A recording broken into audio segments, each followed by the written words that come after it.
ಶ್ರೀ ಗುರುಭ್ಯೋ ನಮಃ. ಗುರುಬ್ರಹ್ಮ ಗುರುವಿಷ್ಣು ಗುರುದೇವೋ ಮಹೇಶ್ವರ. ಗುರು ಸಾಕ್ಷಾತ್ ಪರಬ್ರಹ್ಮ ತಸ್ಮೈ ಶ್ರೀ ಗುರುವೇ ನಮಃ. ಹಲವು ಮಾತೇನು ನೀನೊಲಿದು ಪಾದವನಿಟ್ಟ ನೆಲವೇ ಸುಕ್ಷೇತ್ರ, ಜಲವೇ ಪಾವನ ತೀರ್ಥ, ಸುಲಭ ಶ್ರೀ ಗುರುವೇ ಕೃಪೆಯಾಗು.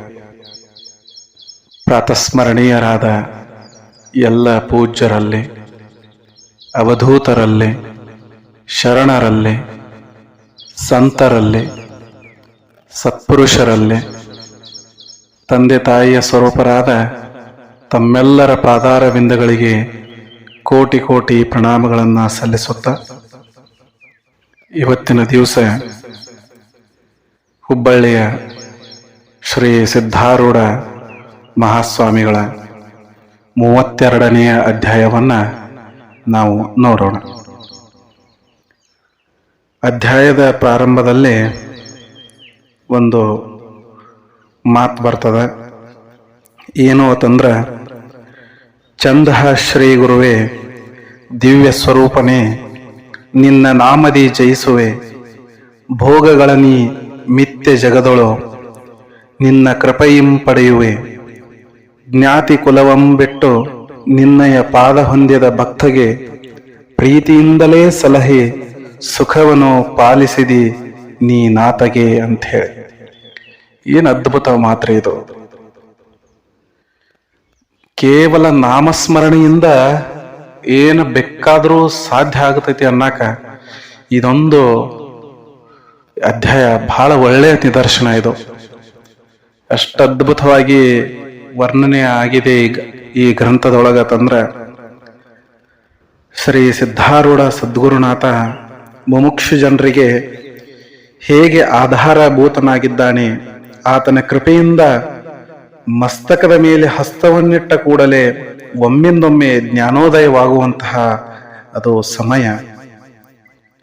ಮನ ಇದ್ದದ್ದು ಉನ್ಮನವಾಗಿ ಉದ್ಧಾರವಾಗಿ ಆ ವ್ಯಕ್ತಿ ಹೋಗ್ತಾನ. ಹೇಗೆ ಭಕ್ತಿಯನ್ನ ಮಾಡಬೇಕು, ಹೇಗೆ ಧ್ಯಾನವನ್ನ ಮಾಡಬೇಕು, ಹೇಗೆ ನಾಮಸ್ಮರಣೆಯನ್ನ ಮಾಡಬೇಕು, ನಾಮ ಮಾತ್ರದಿ ಜಪದಿಂದ ಏನು ಬೇಕಾದ್ರೂ ಸಾಧ್ಯ ಆಗ್ತೈತಿ ಅನ್ನಕ ಇದೊಂದು ನಿದರ್ಶನ ನೋಡ್ರಿ. ಹುಬ್ಬಳ್ಳಿಯೊಳಗ ಸಿದ್ಧಾರೂಢರು ಬಂದಾಗ ಬಹಳಷ್ಟು ಅಲ್ಲಿ ಸಮಸ್ಯೆಯನ್ನ ಎದುರಿಸ್ತಾರ. ಆ ಸಮಸ್ಯೆಯನ್ನ ಅಷ್ಟು ಎದುರಿಸಿದ್ರು ಕೂಡ ಯಾವ ಭಕ್ತ ಜನಕ್ಕೂ ಕೆಟ್ಟ ವ್ಯಕ್ತಿ ಬಂದರೂ ಕೂಡ ಅದೇ ರೀತಿಯ ಅವರ ಭಾವ, ಒಳ್ಳೆಯ ವ್ಯಕ್ತಿ ಬಂದರೂ ಕೂಡ ಅದೇ ರೀತಿಯ ಭಾವ.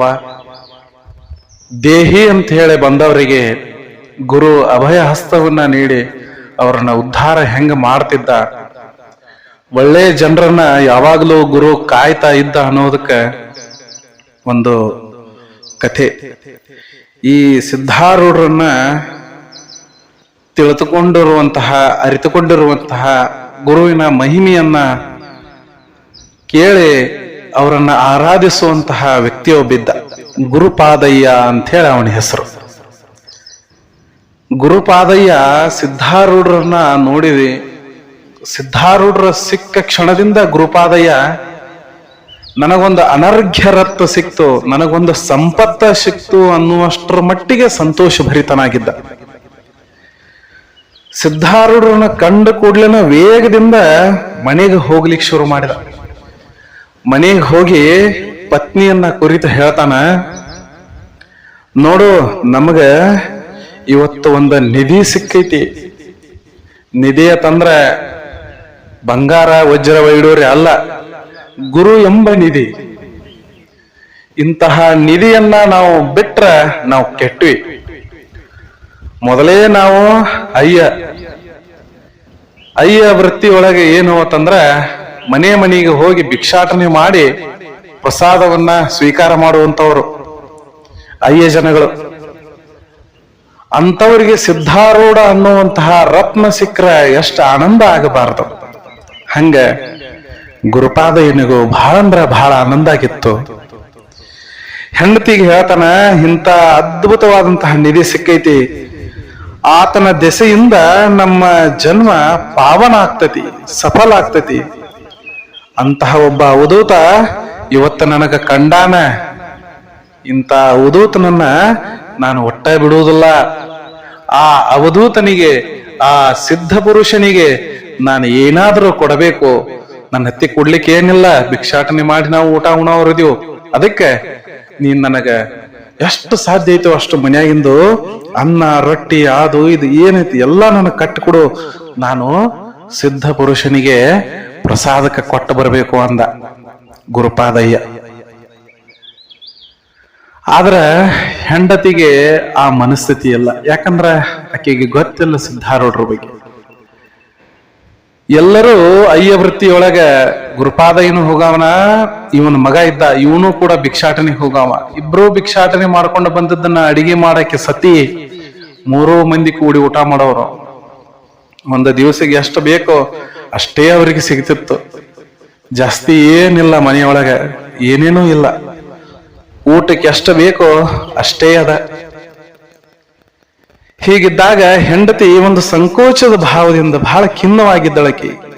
ಆ ಪತಿಯ ಮಾತನ್ನ ಕೇಳಿ ಖಿನ್ನ ಮನಸ್ಕಳಾಗಿ ಸಂಕೋಚದಿಂದ ಏನೋ ಗಂಡ ಬೇಡ್ಯಾನು ಅಂತ ಹೇಳಿ ಇದ್ದದ್ರಾಗ ಸ್ವಲ್ಪ ಅನ್ನವನ್ನ ಕೊಟ್ಟು ಕಳಿಸ್ತಾರ. ಆಗ ಆ ಗುರುಪಾದಯ್ಯ ಅನ್ನವನ್ನ ತಗೊಂಡು ಗುರುವಿನ ಹತ್ರ ಬಂದ. ಮನೆಯೊಳಗೆ ದರಿದ್ರಾವಸ್ಥೆ ಇತ್ತು, ಭಿಕ್ಷಾಟನೆ ಮಾಡಿ ಉಂಟಾರ. ಆದ್ರೂ ಇದ್ದ ಊಟದೊಳಗೆ ಸಿದ್ಧ ಪುರುಷ ಸಿದ್ಧಾರೂಢರಿಗೆ ಅದನ್ನ ಕೊಡಬೇಕಂತ ಹೇಳಿ ಬಹಳ ಲಘು ಬಗೆಯಿಂದ ಅದನ್ನ ತಗೊಂಡು ಬಂದ. ಎಷ್ಟು ಸಂತೋಷ ನೋಡ್ರಿ ಅವಂಗ. ಯಾಕಂದ್ರ ಆ ಊಟ ಬಿಟ್ರ ಮರುದಿವ್ಸನ ತಕ ಊಟ ಇಲ್ಲ. ಆ ಊಟ, ಮನ್ಯಾಗಿನ ಊಟ ಎಲ್ಲ ಹೋಯ್ತು ಅಂತಂದ್ರ ಮರುದಿವ್ಸನ ತಕ ಊಟ ಇಲ್ಲ ಅವ್ರಿಗೆ. ಮತ್ ಭಿಕ್ಷಾಟನೆ ಮಾಡಿ ಊಟ ಮಾಡಬೇಕು. ಇಂಥ ಪರಿಸ್ಥಿತಿ ಇದ್ರು ಗುರುವನ್ನ ಅಟ್ಟ ಹಚ್ಕೊಂಡು ಬಿಟ್ಟಿದ್ದ. ಅವಂಗ ಒಂದು ರತ್ನ ಸಿಕ್ಕಂಗಾಗ್ಬಿಟ್ಟಿತ್ತು. ಊಟ ತಗೊಂಡು ಲಘುಬಗೆಯಿಂದ ಸಿದ್ಧಾರೂಢರ ಕಡೆ ಹೋದ. ಹುಬ್ಬಳ್ಳಿಯೊಳಗೆ ಸಿದ್ಧಾರೂಢರ ಕಡೆ ಹೋದ. ಗುರುಗಳು ತಮ್ಮ ಶಿಷ್ಯಂದರನ್ನೆಲ್ಲ ತಗೊಂಡು, ಮಕ್ಕಳನ್ನೆಲ್ಲ ತಗೊಂಡು ಕುಂತಿದ್ರು. ಲಘುಬಗೆಯಿಂದ ಹೋಗಿ, ಯಪ್ಪ ನಾ ಮನೆಯೊಳಗಿಂದ ಪ್ರಸಾದ ತಂದನೆಯಪ್ಪ, ನೀ ಇದನ್ನು ಪ್ರಸಾದ ಸ್ವೀಕಾರ ಮಾಡಬೇಕು ಅಂತ ಹೇಳಿ ಅನ್ಕೊಂಡ. ಸಿದ್ಧಾರೂಢರಿಗೆ ಹೇಳ್ಬೇಕನ್ರಿ ಇವನ ವಿಚಾರ ಏನು ಎಂತ ಅಂತ ಹೇಳಿ. ಗುರುವಿಗೆ ಎಲ್ಲ ಗೊತ್ತು, ಗುರುವಿಗೆಲ್ಲ ಗೊತ್ತು. ಸಿದ್ಧಾರೂಢರು ಆ ಅನ್ನದ ಗಂಟನ್ನ ತಗೊಂಡ್ರು. ಏನು ಬಿಸಿ ಬಿಸಿ ಅನ್ನ ಪಲ್ಯ ಇರ್ತೈತಿ ಅನ್ನೋದ್ರೊಳಗ ಭಿಕ್ಷಾಟನೆ ಮಾಡಿದ್ದ ಅನ್ನ, ತಂಗಳ ಅನ್ನಿತ್ತು, ಒಂದ್ ತುತ್ತು ತಂಗಳ ಅನ್ನಿತ್ತು, 1-2 ಕಟಕ ರೊಟ್ಟಿ ಇದ್ದು. ಆ ಕಟಕ ರೊಟ್ಟಿ ಒಳಗೆ 1-2-3 ತುಣಕ ತಮ್ಮ ಕೈಯಾಗ ಹಿಡ್ಕೊಂಡ್ರು.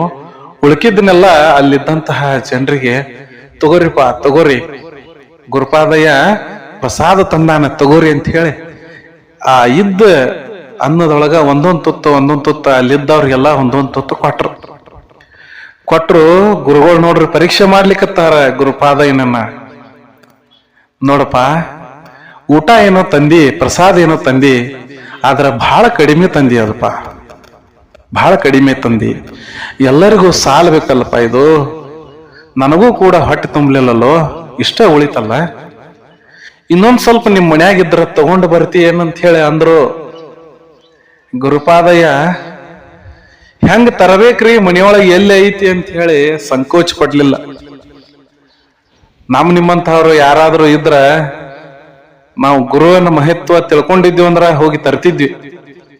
ಆದ್ರ ನಮ್ಮಂತ ಪಾಮರರಿಗೆ ಎಲ್ಲಿ ಅರ್ಥ ಆಗಬೇಕು ಅದು ಗುರುವಿನ ಮಹಿಮೆ.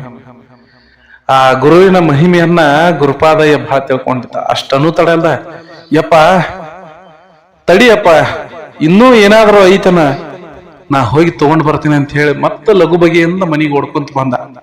ಹೆಂಡತಿಯನ್ನ ಕೇಳಕತ್ತಾನ, ಇನ್ನ ಏನಾದ್ರೂ ಐತನ ಕೂಡ, ಇನ್ನೂ ಏನಾದ್ರೂ ಐತನ ಕೊಡು. ನಮ್ಮಪ್ಪ ಹಸದಾನಲ್ಲೇ, ನಮ್ಮಪ್ಪ ಸಿದ್ಧಾರೂಢ ಹಸಗೊಂಡು ಕುಂತಾನ, ಇನ್ನೂ ಏನಾದ್ರೂ ಐತನ ಕೂಡ ಅಂದಾಗ ಹೆಂಡತಿ ಎಲ್ಲಿದ್ ಕೊಡ್ಬೇಕು? ಹೆಂಡತಿ ನಿಮಗಂತ ಹೇಳಿ ಒಂದಿಷ್ಟು ಅನ್ನ ಇಟ್ಟೇನ್ರಿ, ಬಂದ್ ಉಣ್ತೀರಿ ಅಂತ ಹೇಳಿ ನಿಮಗಂತ ಹೇಳಿ ಒಂದಿಷ್ಟು ಅನ್ನ ಇಟ್ಟೀನಿ. ಒಂದ ತುಣುಕು ರೊಟ್ಟಿ ಐತಿ ನೋಡ್ರಿ, ಎಷ್ಟ ಐತಿ ಅದು ರೊಟ್ಟಿ, ಒಂದು ಗಿರ್ಧಾನು ಇಲ್ಲ ಅದು. ಒಂದು ತುತ್ತ ಅನ್ನ, ಒಂದು ಗಿರ್ಧಾ ರೊಟ್ಟಿ, ಇಷ್ಟ ಐತ್ ನೋಡ್ರಿ. ಅಂದ ಕೂಡ್ಲೆ ಇದನ್ನ ಇಷ್ಟ ಅನ್ನ ಯಾಕೆ ಇಟ್ಕೊಂಡು ಕೂತೀವಿ ಮನ್ಯಾಗ, ನಮ್ಮ ಅಪ್ಪ ಹಸದಾನ ಕೊಡಬೇಕು ಇದನ್ನಂತ ಹೇಳಿ ಅಂದ ಗುರುಪಾದ. ತಗೊಂಡ ಮತ್ತ ಲಘು ಬಗೆಯಿಂದ ಗುರುವಿನ ಹತ್ತಿಕ್ ಬಂದ. ಗುರುವೇ, ಸದ್ಗುರುವೇ, ಮಹಾಪ್ರಭುವೇ, ತಗೋ ಇದನ್ನ ತಿನ್ನಿಯಪ್ಪ, ಹೊಟ್ಟೆ ತುಂಬ ತಿನ್ನಿಯಪ್ಪ ಅಂದ. ಅವಂಗೂ ಕೂಡ ಗೊತ್ತೈತಿ ಇದನ್ನೆಲ್ಲಾ ಇಷ್ಟ ಉಳ್ದೈತಿ, ಇನ್ನು ಕೊಟ್ರ ಹೆಂಡತಿಗೆ ಇಲ್ಲ, ಮಕ್ಕಳಿಗೂ ಇಲ್ಲ, ನನಗೂ ಇಲ್ಲ ಅಂತ ಹೇಳಿ ಗೊತ್ತೈತಿ. ಆದ್ರ ಅದ್ ಯಾವ ವಿಚಾರ ಅವಂಗ ಅಳಕನ್ನ, ಸಂಕೋಚವನ್ನ, ಸ್ವಾರ್ಥ ಭಾವನೆಯನ್ನ ಮೂಡಿಸ್ತಾ ಇಲ್ಲ ಅಂತ ಹೇಳಿ ಗೊತ್ತಿದ್ರೂ ಕೂಡ ಗುರುವಿಗೆ ಉಣಿಸ್ಬೇಕು ಅನ್ನುವಂತಹ ಭಾವ ಇತ್ತಲ್ಲ ಗುರು ಪಾದಯ್ಯನಿಗೆ, ಅದು ಬಹಳ ದೊಡ್ಡದು. ಗುರುಪಾದಯ್ಯಗೆ ಆ ಪ್ರಸಾದವನ್ನ ತಗೊಂಡ್ರು ಸಿದ್ಧಾರೂಢರು. ಅವನ ಕೈಯಾಗಿಂದ, ಗುರುಪಾದಯ್ಯನ ಕೈಯಾಗಿಂದ ಪ್ರಸಾದ ತಗೊಂಡ್ರು. ಆ ಗಿರ್ಧಾ ರೊಟ್ಟಿ ಒಳಗಿಂದ ಒಂದು ತುಣಕ ಮುರಿದು ಗುರುಪಾದಯ್ಯಗೆ ಕೊಟ್ರು. ಗುರುಪಾದಯ್ಯ, ತಗೋ ಇದೆಲ್ಲ ನಮ್ಮ ಮಠದ ಎಲ್ಲ ಭಕ್ತರೆಲ್ಲ ಉಣ್ಲಿ, ನಾನು ಒಂದು ಗಿರ್ಧಾ ಉಣ್ತೀನಿ ರೊಟ್ಟಿ, ಅನ್ನ ಎಲ್ಲ ಹುಡುಗರು ಉಣ್ಲಿ, ನೀವೊಂದು ಎಷ್ಟು ತುತ್ತು ತಗೋ ಅಂತ ಹೇಳಿ ಕೊಟ್ರು. ಅದನ್ನೇ ಮಹಾಪ್ರಸಾದ ಅಂತ ಹೇಳಿ ಗುರುಪಾದಯ್ಯ ತನ್ನ ಬಾಯಿಯೊಳಗೆ ಹಾಕೊಂಡು ತಿಂದ. ಆ ಕಡೆ ಸಿದ್ಧಾರೂಢರು ಕೂಡ ಪ್ರಸಾದವನ್ನ ಸ್ವೀಕಾರ ಮಾಡಿ ಅಂತಾರ, ಎಷ್ಟು ಅಮೃತಮಯವಾದಂತಹ ನಿಮ್ಮ ಮನೆಯ ಪ್ರಸಾದ ಇದು, ಎಷ್ಟು ಅಮೃತಮಯವಾದಂತಹ ಪ್ರಸಾದ. ಅದರೊಳಗ ನಿನ್ನ ಭಾವ ಸೇರಿಬಿಟ್ಟದ, ನಿನ್ನ ಭಕ್ತಿ ಸೇರಿಬಿಟ್ಟದ, ಊಟದ ರುಚಿಯನ್ನ 100 ಮಡಿಗೊಳಿಸ್ಬಿಟ್ಟದ. ಎಷ್ಟು ಅದ್ಭುತವಾದ ನಿನ್ನ ಭಕ್ತಿಪ, ಎಷ್ಟು ಅದ್ಭುತವಾದ ಭಕ್ತಿ, ಎಷ್ಟು ಗುರುವನ್ನ ಹಚ್ಚಿಕೊಂಡಿಯಲ್ಲೋ ಗುರುಪಾದಯ್ಯ. ಆ ಕಡೆ ಸಿದ್ಧಾರೂಢರು ಅಂದ್ರ ಇದನ್ನ. ಗುರುಪಾದಯ್ಯ ನೋಡ್ರಿ, ನಿನ್ನೆ ಊಟ ಮಾಡಿದ್ದ ಇವತ್ತು ಊಟ ಮಾಡ್ಲಿಕ್ಕತ್ತಾನ. ಕೇವಲ ಒಂದೇ ಒಂದು ತುತ್ತು, ಒಂದು ತುಣಕ ರೊಟ್ಟಿ, ಅದನ್ನ ತಿಂದ ಅವಂಗೇನ ಆನಂದದ ಹಾಲ್ಗಡಲಿನಲ್ಲಿ ತೇಲಾಡಿದಷ್ಟು ಸಂತೋಷ. ಒಂದೇ ತುತ್ತು ರೊಟ್ಟಿಯನ್ನ ತಿಂದಾನ. ಹೊಟ್ಟೆ ತುಂಬಿದಂಗ ಆಗ್ಬಿಡ್ತ, ಅವಂಗ ಹೊಟ್ಟೆ ತುಂಬಿದಂಗ ಆಗ್ಬಿಡ್ತ. ಹೊಟ್ಟೆ ತುಂಬಾ ಊಟ ಮಾಡಿ ಹಂಗ ತೇಗ್ ಬರ್ತತ್ಲ, ಹಂಗ ತೇಗ್ ಬರ್ಲಿಕ್ಕೆ ಶುರು ಆಯ್ತು. ಸಂತೃಪ್ತ ಆದಂಗಾಯ್ತು, ಒಂದ್ ರೀತಿ ಸಂತೃಪ್ತ ಭಾವ ಅವನ ಮುಖದೊಳಗೆ ಕಾಣಿಸ್ಲಿಕ್ಕೈತಿ. ಬಹಳ ಸಂತೋಷ ಪಟ್ರು ಸಿದ್ಧಾರೂಢರು. ಯಪ್ಪ, ನೀ ಉಂಡ ಖುಷಿ ಆಯ್ತಲ್ಲ, ನಿನಗ ಸಂತೃಪ್ತಿ ಆಯ್ತಲ್ಲ, ಇದಕ್ಕೀ ಹೆಚ್ಚಿಂದ ನನಗೆ ಏನು ಬೇಕನ್ನವ ಗುರುಪಾದಯ್ಯ. ಇದಕ್ಕಿಂತ ಹೆಚ್ಚಿಂದ ನನಗೆ ಏನು ಬೇಕು? ನೀ ಸಂತೃಪ್ತ ಆದ್ರ ಸಾಕಲ್ಲ ನನಗ. ನಿನ್ನ ಕೈಯಿಂದ ಕೊಟ್ಟಂತಹ ಒಂದು ತುಣುಕು ರೊಟ್ಟಿ ನನಗ ಸ್ವರ್ಗದೊಳಗೆ ತೇಲಾಡಿಸಿದಂಗ ಆಗ್ಲಿಕ್ಕತ್ತದ. ಹೊಟ್ಟಿನಂತ ತುಂಬಿ ಬಿಟ್ಟದ. ಸಾಕ್ಯಪ್ಪ, ನಿನಗೆ ಹೊಟ್ಟೆ ತುಂಬಿತು ಅಂತ ಹೇಳಿ ಮನಿ ಕಡೆ ಹೊರಡ್ಲಿಕ್ಕೆ ಶುರು ಮಾಡಿದ. ಈ ಗುರುಪಾದಯ್ಯ ಸಿದ್ಧಾರೂಢರಿಗೆ ಹೊಗಳುವುದನ್ನ ನೋಡಿಬಿಟ್ಟಿದ್ದ ಒಬ್ಬ ವ್ಯಕ್ತಿ. ಅದೇ ಅಯ್ಯ ವ್ಯಕ್ತಿ ಮತ್ತೊಬ್ಬ ಇದ್ದ. ಆ ವ್ಯಕ್ತಿ ಇದನ್ನ ನೋಡಿದ್ದ. ಸನ್ನಿವೇಶವನ್ನ ನೋಡಿ ಗುರುಪಾದಯ್ಯನಿಂದ ಹಂಗ ಬೆನ್ನತ್ತಿ ಬಂದವನಿ ಅಂತಾನ, ಏ ಗುರುಪಾದಯ್ಯ, ನಿನಗ ಬುದ್ಧಿ ಅದು ಐತೋ ಇಲ್ಲೋ? ನಾವು 5 ಜನಗಳು ಇಂತಹ ಭವಿಯ ಹತ್ತಿರ ನೀನು ಅವನ ಕೈಯೊಳಗಿಂದ ಒಂದು ತುಣುಕು ರೊಟ್ಟಿ ಇಸ್ಕೊಂಡು ತಿಂತೀಯಲ್ಲೋ. ಅವನು ಭವಿ ಅಂದ್ರ ಎಲ್ಲವನ್ನ ಬೆಟ್ಟಂತವ, ಕೆಟ್ಟ ವ್ಯಕ್ತಿ. ಅಂತಹ ಭವಿಯ ಕೈಯೊಳಗಿಂದ ರೊಟ್ಟಿ ತುಂಡನ್ನ ಇಸ್ಕೊಂಡಿ ನೀನು ಬಾಯಿಯೊಳಗೆ ಹಾಕೊಂಡು ತಿಂದಿ. ನಮ್ಮ ಕುಲ ಎಲ್ಲ ಕೆಡಿಸ್ಬಿಟ್ಟಿ ನೀನು. ಇದನ್ನ ಕಣ್ಣಾರೆ ಕಂಡಿನಿ. ನಿನ್ನಂತವ ನಮ್ಮ ಕುಲದಾಗಿರಬಾರದು ಅಂದ್ರು. ನಿನ್ನಂತವ ನಮ್ಮ ಕುಲದಾಗಿರಬಾರ್ದು. ಏನು ಚಂದ. ಅವಾಗ ತತ್ವಜ್ಞಾನಿಗಳು ಎಲ್ಲ ಶರಣರು ಕುಲದ ಬಗ್ಗೆ ಎಷ್ಟು ಹೇಳಿದಾರ. ಆದ್ರೂ ಇನ್ನು ನಮ್ಮ ಜನಕ್ಕೆ ಅರ್ಥ ಆಗವತ್ತು. ಕುಲವೆಂದು ಹೊಡೆದಾಡದಿರಿ, ನಿಮ್ಮ ಕುಲದ ನೆಲೆಯನ್ನೇನಾದರೂ ಬಲ್ಲಿರ ಅಂತ ಹೇಳಿ ಎಷ್ಟು ಚಂದ ಹಾಡಿ ಹೊಗಳಾರ್ರಿ ದಾಸರು. ಅಷ್ಟು ಚಂದ ಹಾಡಿ ಹೊಗಳಾರ. ಜಾತಿಹೀನನ ಮನೆಯ ಜ್ಯೋತಿತಾಹೀನವೇ ಅಂತ ಹೇಳಿಲ್ಲೇನು? ಪಂಚ ಮಹಾಭೂತಗಳಿಗೆ ಇಲ್ಲರಾರದಂತಹ ಈ ಜಾತಿ ಮತ ಪಂಥ ಎಲ್ಲ ನಮಗೆ ಯಾಕ್ರಿ? ನಮಗೆ ಯಾಕ? ಗುರುವನ್ನ ಕಂಡ ಕೂಡ್ಲೆ ಭಕ್ತಿಯಿಂದ ಗುರುವನ್ನ ಅರಸುವುದನ್ನ ಬಿಟ್ಟು ಅವನ ಜಾತಿ ಕುಲವನ್ನೆಲ್ಲ ನೋಡ್ಕೊಂತ ಕುಂತ್ರ ಹೆಂಗ ನಮಗ ಮುಕ್ತಿ ಸಿಗ್ಲಿಕ್ಕೆ ಸಾಧ್ಯದ? ಹೆಂಗ ನಾವು ಜ್ಞಾನವನ್ನ ಪಡಿಲಿಕ್ಕೆ ಸಾಧ್ಯದ? ಹೆಂಗ ನಮಗೆ ಏನಪ್ಪಾ ಅಂತಂದ್ರ ಪಾರಮಾರ್ಥ ಅನುಭವಿಸ್ಲಿಕ್ಕೆ ಸಾಧ್ಯದ? ಎಷ್ಟು ನಾವು ಪಾಮರರಾಗಿಬಿಟ್ಟಿವಿ, ಎಷ್ಟು ಪಾಮರರಾಗಿಬಿಟ್ಟಿವಿ ನಾವು. ಆ ಅಯ್ಯ ಹಂಗ ಅಂದ ನಂತರ ಗುರುಪಾದಯ್ಯ ಏನೂ ಮಾತಾಡ್ಲಿಲ್ಲ. ನನಗ ಗುರು ಒಬ್ಬಿದ್ರ ಸಾಕು ಅಂತ ಹೇಳ ಅಷ್ಟೇ ಅಂದ. ಏನು ಅಂತ ಭವಿಯನ್ನ ನೀನು ಗುರು ಮಾಡ್ಕೊಂತಿ, ನೀನು ನಮ್ಮ ಕುಲದಾಗಿರಬಾರ್ದು. ಈಗಲೇ ನೀನು ನಮ್ಮ ಕುಲ ಬಿಟ್ಟು ಮಠ ಬಿಟ್ಟು ನೀನು ಹೋಗಿಬಿಡಿ ಇಲ್ಲಿಂದ ಮೊದಲು ಹೋಗಿಬಿಡ್ನಿ. ಇಲ್ಲ, ನಾನು ಹೋದ್ರೆ ಹೋಗ್ತೀನಿ, ಆದ್ರೆ ನನ್ನ ಹೆಂಡತಿ ಮಕ್ಕಳು ಎಲ್ಲಿ ಹೋಗಬೇಕು? ಅವ್ರನ್ನ ಇಲ್ಲೇ ಬಿಟ್ಟ ನಾನು ಗುರು ಸೇವೆಯನ್ನ ಮಾಡ್ಲಿಕ್ಕೆ ಹೋಗ್ತೀನಿ, ಆದ್ರೆ ಇವ್ರನ್ನ ಇಲ್ಲೇ ಬಿಡ್ತೀನಿ ಅಂದ ಗುರುಪಾದಯ್ಯ. ಇಲ್ಲ, ನಿನ್ನ ಹೆಂಡತಿ ಮಕ್ಕಳನ್ನೂ ಕರ್ಕೊಂಡ ನೀ ಹೋಗಬೇಕು ಅಂತ ಹೇಳಿ ಹಠ ಹಿಡಿದ್ರಿ ಇವರು. ಹಠ ಹಿಡಿದ ಕೂಡ್ಲೆ ಮನಿಗೆ ಬಂದ ವಿಚಾರವನ್ನೆಲ್ಲ ಹೆಂಡತಿ ಮುಂದೆ ಹೇಳ್ದ. ನೋಡು, ನಾ ಗುರುವಿಗೆ ಹಿಂಗೆಲ್ಲ ಕೊಟ್ನಿ, ಸಂತೃಪ್ತ ಆದ ಗುರು, ಆದ್ರೆ ಈ ಜನಗಳ ನಮಗ ಇಲ್ಲಿಂದ ಹೋಗು ಅಂತ ಹೇಳಿ ಅನ್ಲಿಕ್ಕತ್ತಾರ ಅಂತ ಹೇಳಿ. ಅವಾಗ ಹೆಂಡತಿಗೆ ಬಹಳ ಸಿಟ್ಟು ಬಂತು. ಅವನ್ ಯಾವ ಗುರು ನಿಮಗ ಸಿಕ್ಕಾನ್ರಿ? ಯಾವ ಗುರು ನಿಮಗ ಸಿಕ್ಕಾನ?